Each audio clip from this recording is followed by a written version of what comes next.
പുതുതായി സംരംഭം തുടങ്ങുന്നവരോട് എന്താണ് അങ്ങേക്ക് പറയാനുള്ളത്? ഒന്ന്, നമ്മൾ തുടങ്ങുന്ന സംരംഭത്തിനൊരു ആവശ്യകത നാട്ടിലുണ്ടാകണം, അതിനൊരു റിക്വയർമെൻ്റ് ഉണ്ടാകണം.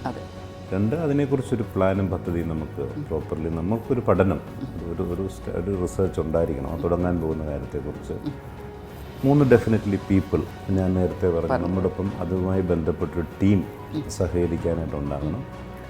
പ്രോഡക്റ്റിനെക്കുറിച്ചും സേവനത്തെക്കുറിച്ചും ആളുകളെ അറിയിക്കുന്ന മാർക്കറ്റിംഗ് മെക്കാനിസം. ഇന്ന് മാർക്കറ്റിംഗ് വളരെ നൂതനമായ മാറ്റങ്ങൾക്ക് വിധേയമായിക്കൊണ്ടിരിക്കുകയാണ്.